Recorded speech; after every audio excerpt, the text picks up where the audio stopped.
Hey guys, how you going? This is BillyEatWorld, and today we're going to take a look at the semi-auto sniper rifles, and I'm going to give you guys some quick tips on how to use them. It's not only the name of the category that's different in Hardline, the way these guns work is now very different, and the changes to the other weapon categories make a big difference as well. In a way, the semi-autos are more powerful than they were in BF4, but so is pretty much everything else, and they're still going to be a challenge compared to running an AR. That being said though, if you do know how to use these guns properly, they can get you a surprisingly good KD compared to an automatic weapon. But anyway, to kick off, the most important thing you need to remember about the semi-autos is that although they fire a lot faster in Hardline, they still have a relatively slow time to kill. They don't start to gain an advantage in time to kill till about 40 meters, where they start to become a lot more effective than just about everything else. It's not only the damage output that makes these guns effective at long range either, because even the 5.56 assault rifles, for example, have a comparable time to kill. What makes the semi-autos more deadly is their accuracy, which on average is about 4 times better than your average AR. You'll want to try and keep your distance with these guns, so every advantage you can get at long range is going to be very important. Bearing this in mind, the best all-round semi-autos are going to be the more accurate guns with better muzzle velocity and less recoil.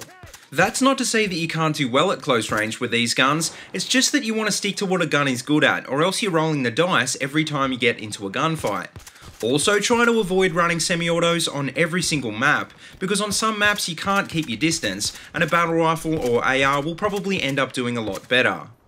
I think one of the things I've found with the semi-autos so far is that you can spam the hell out of them a lot more than you could in BF4.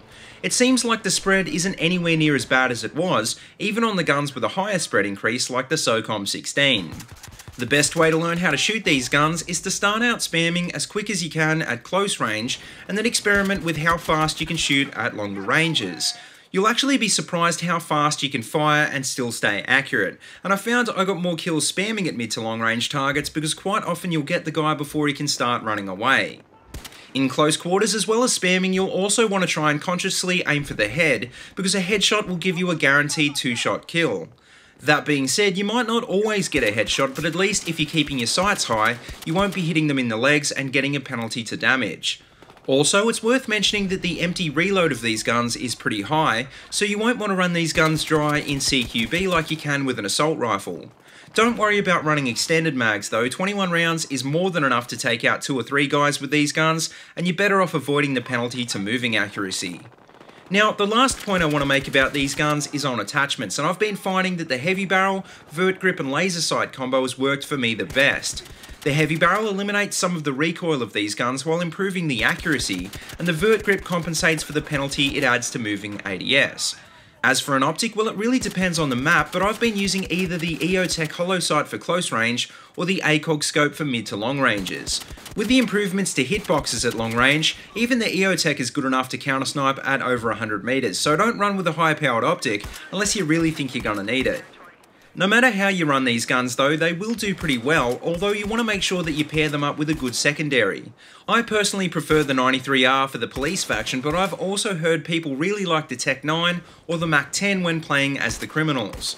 Just remember though, a decent loadout won't make you a good player, so make sure that you bear the tips in mind I mentioned earlier, and you should do fine. The semi-autos are challenging guns to use, but once you get the hang of them, they can be even better than the bolt actions, and I guarantee you'll have a lot of fun playing with them. But anyway guys, let me know what you think about the semi-autos in the comments section below, and as always, if you like what you see, don't forget to like, comment and subscribe. Also, check out the links in the description below if you want to see more of my videos, or if you'd like to support my channel on Patreon. And until next time, see you later, and have a good one.